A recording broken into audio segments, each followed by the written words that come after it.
Good afternoon, gentlemen and knights. So we're going to go into part 2 of the MC video, training video. And part 2 is going to be entirely book related, since I have decided that knowing the book is more critical before you get to part 3 than anything else. Because the book is the primary focus of, will be the main scope of what happens in part 3.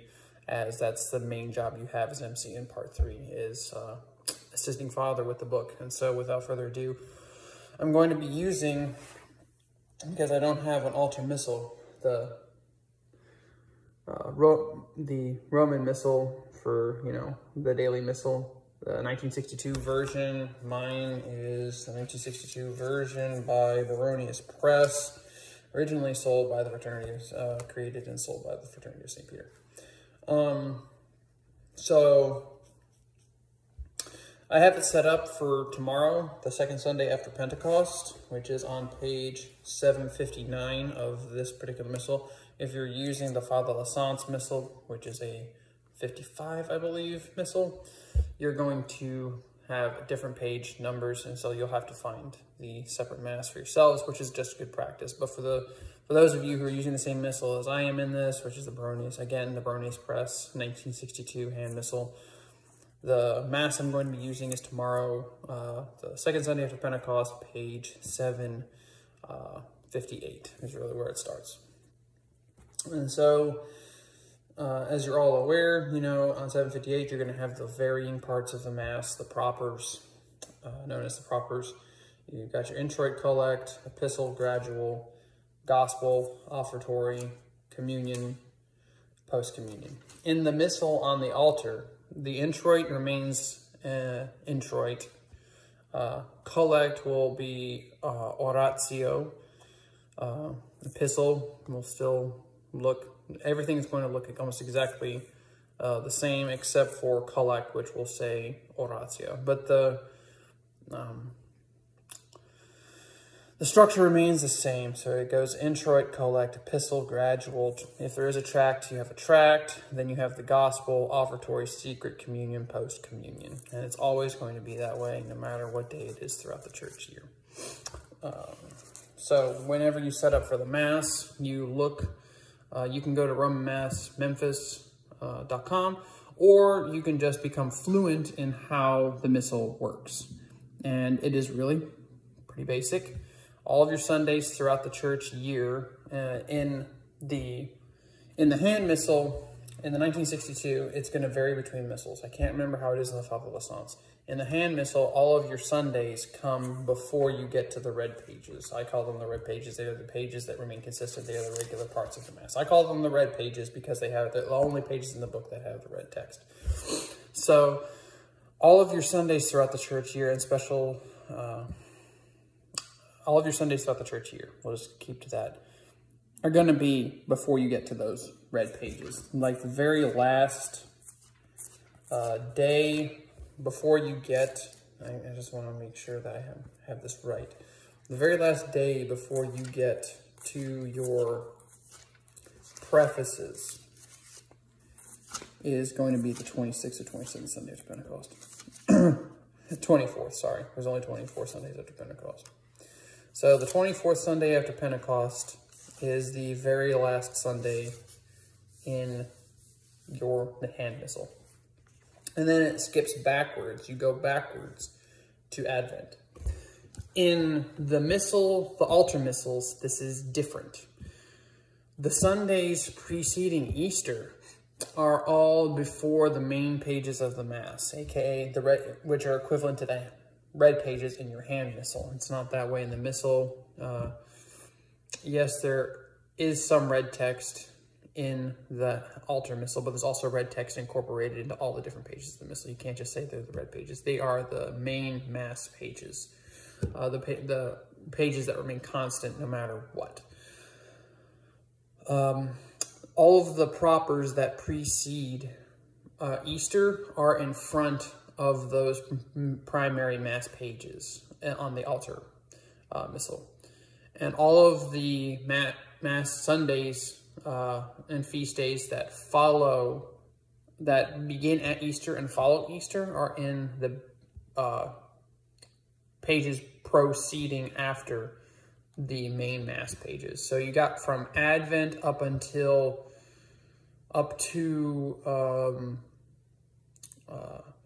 Good Friday before the main Mass pages, and then you have from the Vigil of Easter until the 24th Sunday after Pentecost after those Mass pages. And the thing that remains consistent in the altar missal and the hand missal is the varying days throughout the church year, the days that aren't, just Sundays. In the altar missal, they're all going to be after the red pages, the main Mass pages.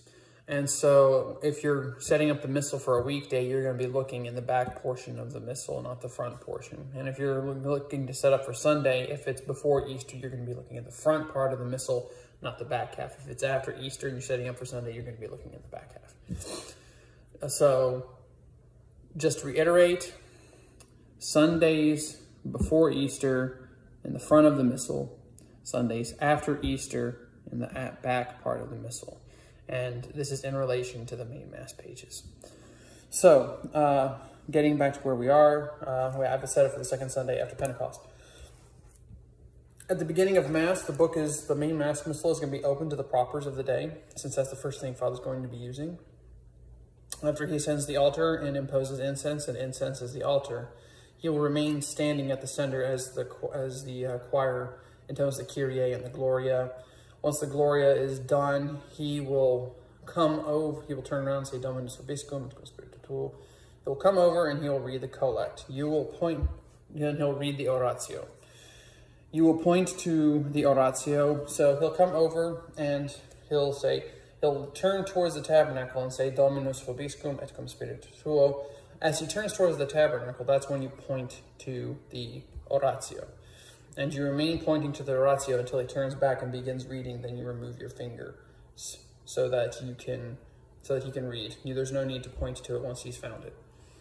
Once he's done with the collect, or once he's done with the oratio, this is one part when it's not like a high feast day that he'll have multiple orations. The orations are going to be in the back half of the missal. And so for you to understand that, you have to turn to page... I'm sorry for not having this set up. Where is it? I also don't have access to my missal because I managed to leave it at work.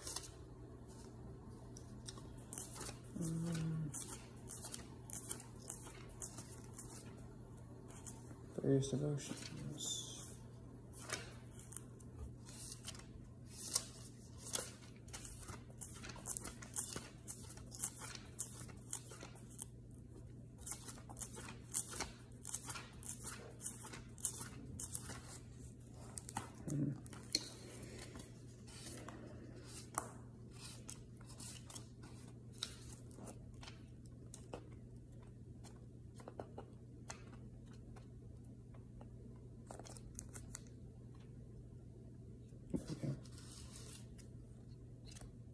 Various commemorations. So the various commemorations begin on page 1600. Yes. So page 1600 is where your various commemorations page is. So you're going to want to mark that for the purposes of swapping back and forth and just getting used to the idea of swapping back and forth. So getting back to the oratio. As Father concludes the first oratio, the oratio of the Mass, he will turn towards the tabernacle and say, Per Dominum nostrum Iesum Christum. When he turns towards the tabernacle, he will flip back to the oration, the second orations pages, whichever one is set up for. You'll have to become acquainted with this as you go along because Father will change them every now and again. So it's good to just ask him, are the orations the same or are the orations different today? And then just, keep yourself updated that way. And so you will flip to the second oration, to where the second oration is, and point to it. For the most part, the first one is ut supra, and the second one is et episcopo. And so you would point to the oratio for ut supra, and he would then read it, and he will not say Per Dominum Nostrum Iesum Christum. So kind of keep track of where he is, so follow along with him as he's reading. As he gets towards the end, get ready to flip the page, because as he comes to the conclusion of that oratio, you will then flip the page to the second commemoration, which for the most part is Et Episcopo, and you will point to the oratio for Et Episcopo. And once that's done, at the end of the second oration, he will then turn again one final time and say Per Dominum Nostrum Iesum Christum. When he turns towards the tabernacle and begins to say Per Dominum Nostrum Iesum Christum Filium Tuum, you will flip back to the main mass pages, or the main propers pages. And you will then go and accompany Father as he reads the epistle.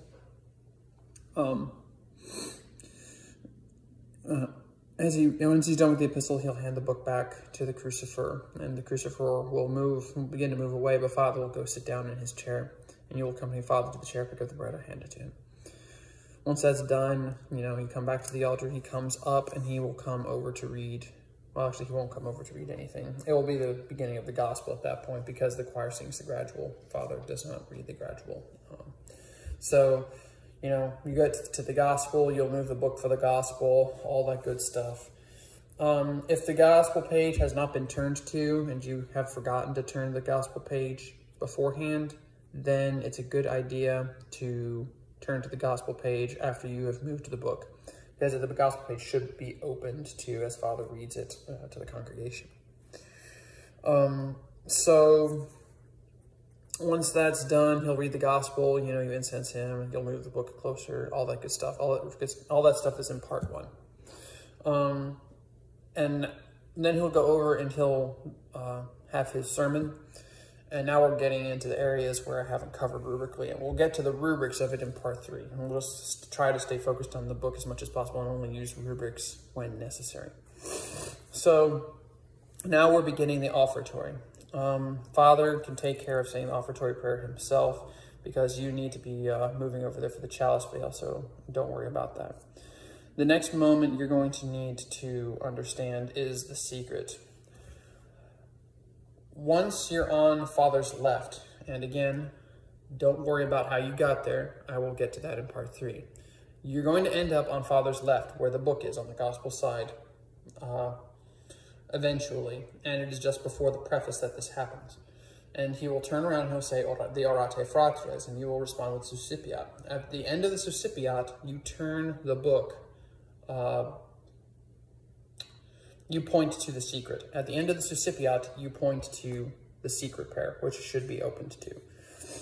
And Father will read the secret prayer, and as he gets towards the end of the secret, he'll turn to the tabernacle, or to the cross, if it's at St. Teresa of Little Flower, and he'll say Per Dominum Nostrum Iesum Christum. When he starts to say Per Dominum Nostrum, when Father turns to say Per Dominum Nostrum Iesum Christum, just kind of count it as a cue that you theoretically should have to do something.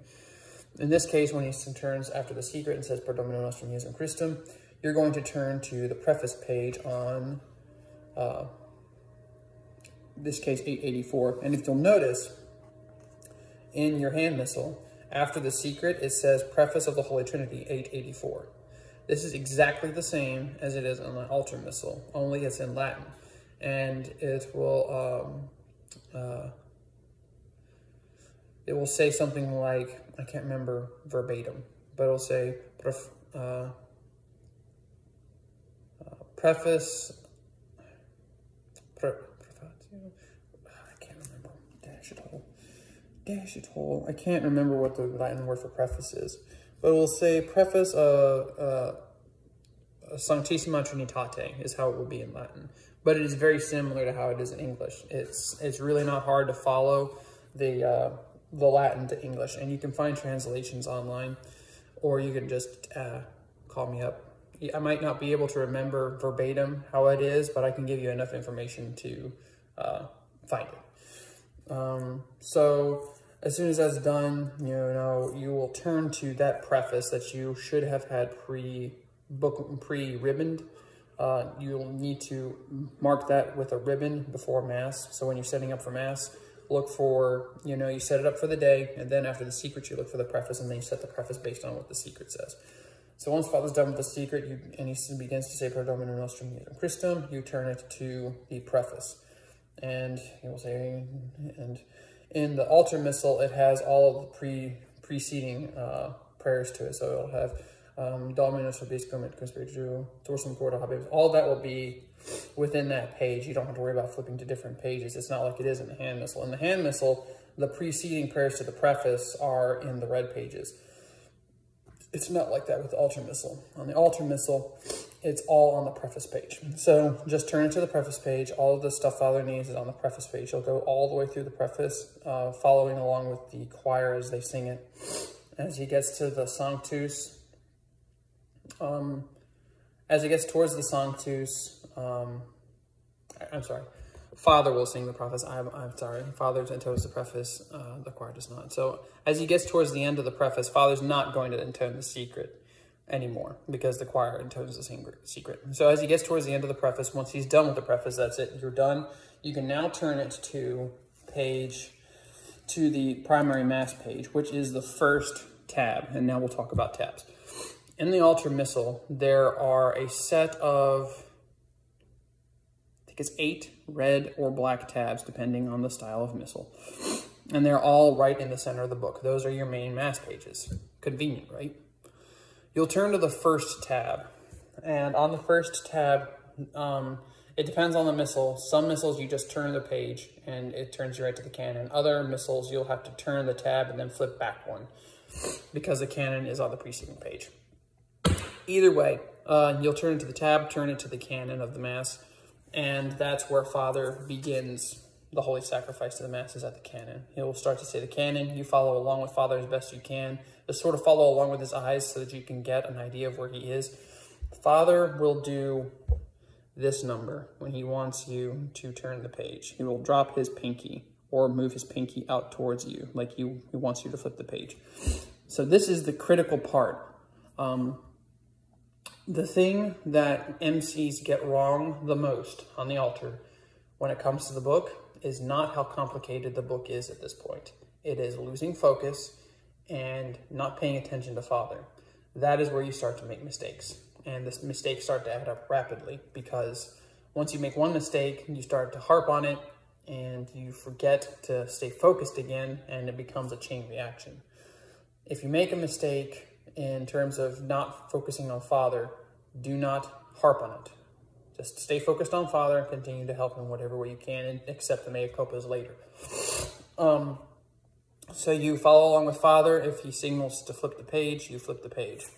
Eventually, you will come to the Hunc Igitur, and Father will do the Hunc Igitur. And after the Hunc Igitur, in the new missal he has, which is a really big red celebratory one. I'm not sure he's going to be using it post-Pentecost, but if he is using it, it has the prayers for the consecration a page after the Hunc Igitur. Very similar to how it's set up in the Barones Press 1962 missal, hand missal.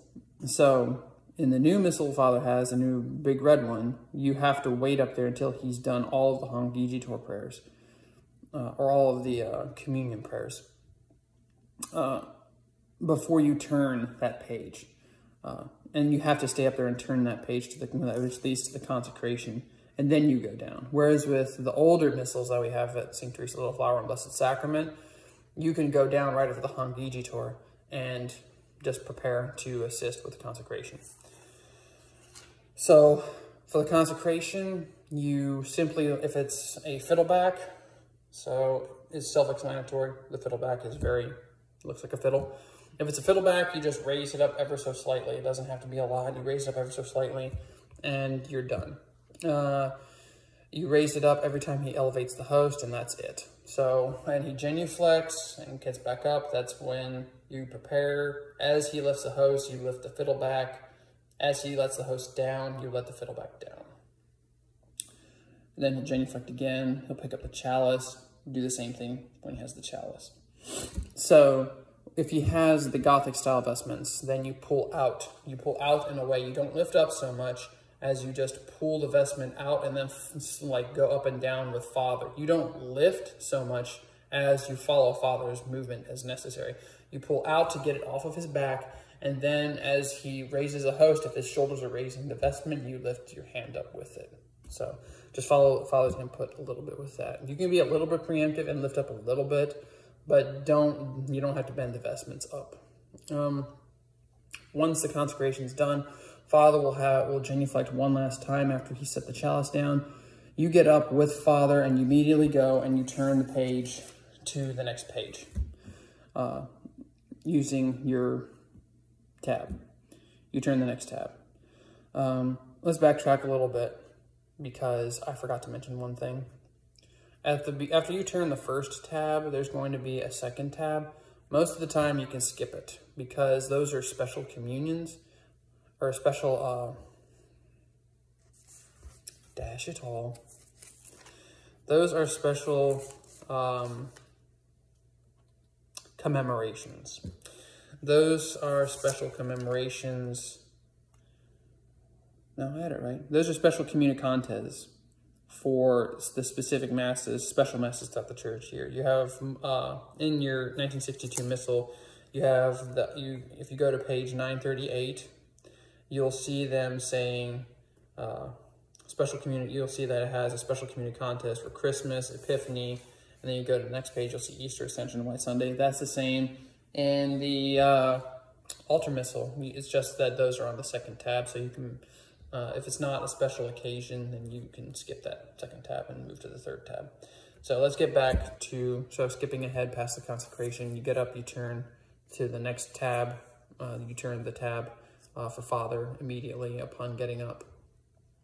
And you continue turning tabs for Father as he needs it, all the way till the end of Mass, until he says the Domine non sum dignus. At the Domine non sum dignus, you will say, you will just be there with him as he goes all the way through it. At the end of the last Domine non sum dignus, you can leave the altar and come down for communion. And that is it for the book until after communion is done. So after the end of communion, you're going to be on the right side of the sanctuary, and they're going to move the book back over to your side, to the epistle side. And you just sort of follow along. You go up with Acolyte 2, only over to the side, and he'll move out of the way, and you come over to the book. And all you do once the book is back over there is you turn it back to the propers of the Mass. Boom, done. And then you wait for Father to get over there. Father will say the post-communion, which is its own, dash it all. I'll get into this at the end. He will say the post-communion. The post-communion is another one of the orations. It's going to have 2 orations to it. So when he turns and says, Pro Domine nostrum Iesum Christum, and so on and so forth, you will then turn back to the new orations, or into the second orations. You will help assist him with the second orations as you did for the oratio. At the end of that, at the end of the last oration, my apologies, that's it. The Mass is done. As Father moves back towards the center, you close the book. You're done. Now let's talk specifically about second orations to conclude. Second orations, there are 3 prayers that have second orations. You have the oratio, or the collect. You have the secret, and you have the post-communion. Those 3 prayers can have second orations. No other prayers have them. So as Father turns to say Pro Domine nostrum Iesum Christum, that's when you turn to the orations page. He will not turn to say Pro Domine nostrum Iesum Christum for the second oration. He will for the final oration. If you have any questions, feel free to ask. I will be putting out the 3rd video, hopefully very soon. I hope this helps. Again, if you have any questions, feel free to text me. Thank you, and God bless you in all that you do.